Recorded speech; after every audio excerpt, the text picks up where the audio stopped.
Every country on earth at the moment is reforming public education. There are two reasons for it. The first of them is economic. People are trying to work out, how do we educate our children to take their place in the economies of the 21st century? How do we do that?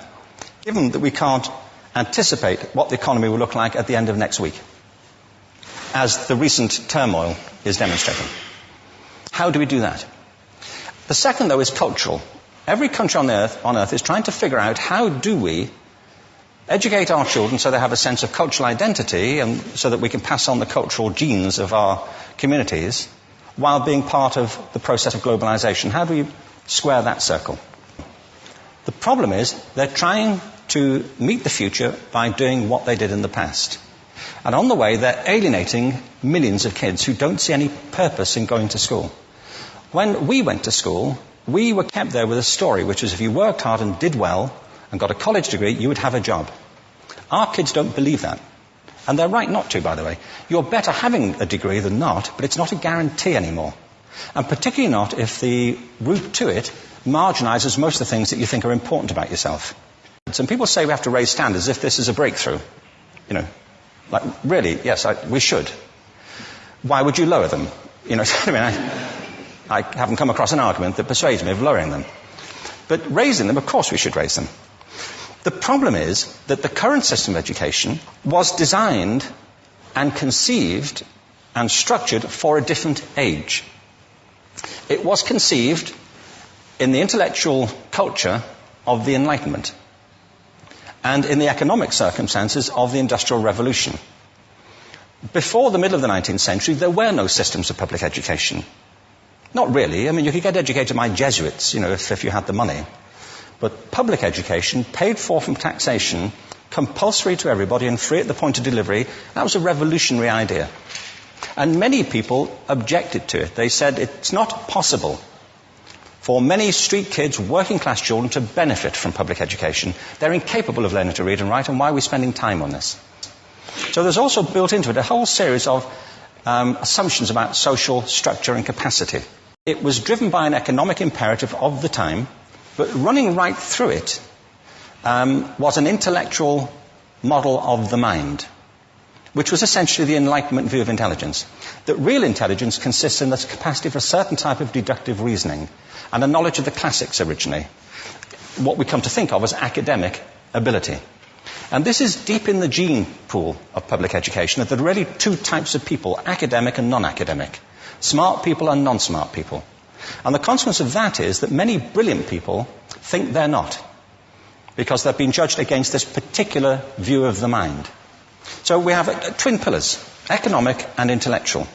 And my view is that this model has caused chaos in many people's lives. It's been great for some. There have been people who have benefited wonderfully from it. But most people have not. Instead, they suffer this. This is the modern epidemic, and it's as misplaced and it's as fictitious. This is the plague of ADHD. Now, this is a map of the incidence of ADHD in America, or prescriptions for ADHD. Don't mistake me here. I don't mean to say there is no such thing as attention deficit disorder. I'm not qualified to say if there is such a thing. I know that a great majority of psychologists and paediatricians think there is such a thing. But it's still a matter of debate. What I do know for a fact is it's not an epidemic. These kids are being medicated as routinely as we had our tonsils taken out. And on the same whimsical basis, and for the same reason, medical fashion. Our children are living in the most intensely stimulating period in the history of the earth. They're being besieged with information and calls for their attention from every platform, computers, from iPhones, from advertising holdings, from hundreds of television channels. And we're penalizing them now for getting distracted. From what? Boring stuff. At school, for the most part. It seems to me it's not a coincidence totally that the incidence of ADHD has risen in parallel with the growth of standardized testing. Now, these kids are being given Ritalin and Adderall and all manner of things, often quite dangerous drugs, to get them focused and calm them down. But according to this, attention deficit disorder increases as you travel east across the country. People start losing interest in Oklahoma.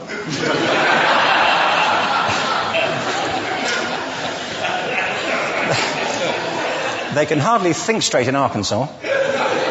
And by the time they get to Washington, they've lost it completely. And there are separate reasons for that, I believe.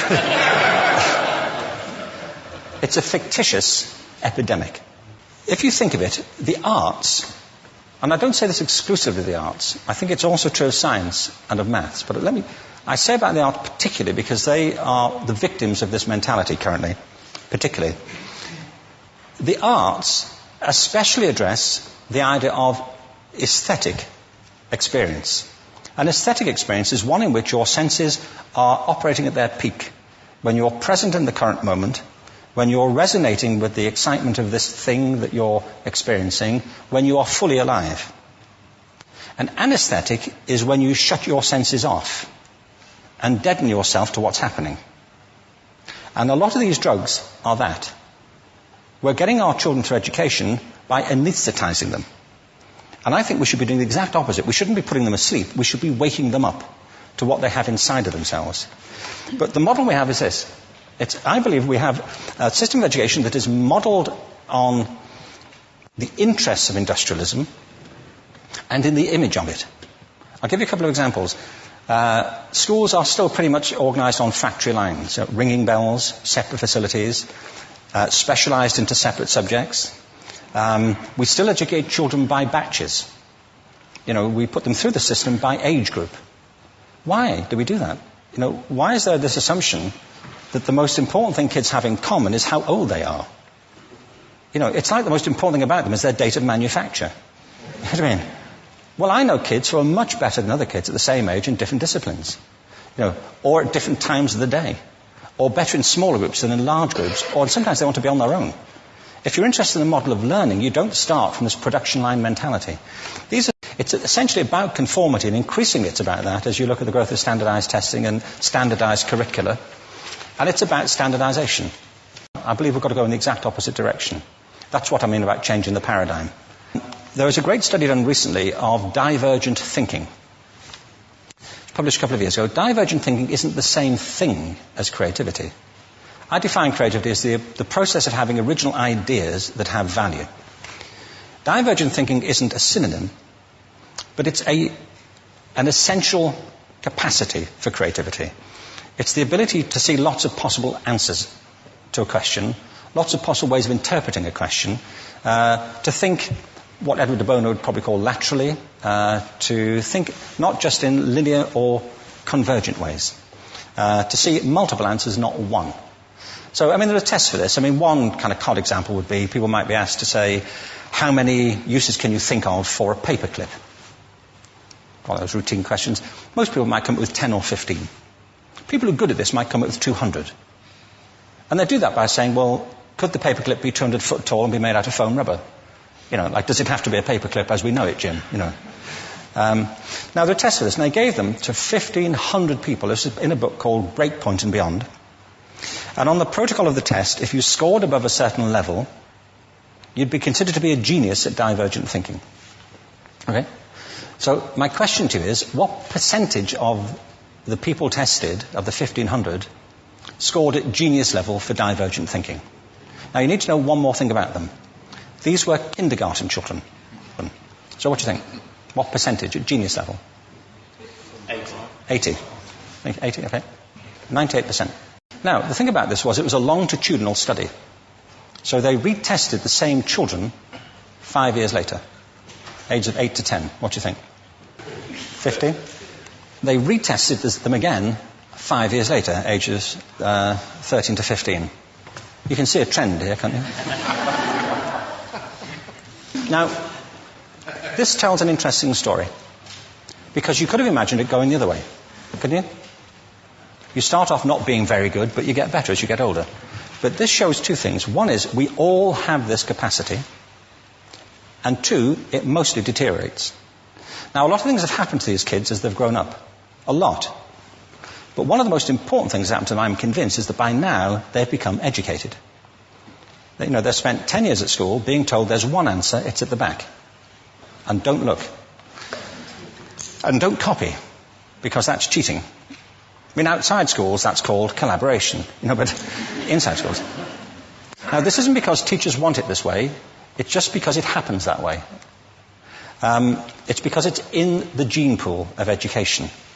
We have to think differently about human capacity. We have to get over this old conception of academic, non-academic, abstract, theoretical, vocational, and see it for what it is, a myth. Secondly, we have to recognize that most great learning happens in groups, that collaboration is the stuff of growth. If we atomize people and separate them and judge them separately, we form a kind of disjunction between them and their natural learning environment. And thirdly, it's crucially about the culture of our institutions, the habits of the institution and the habitats that they occupy.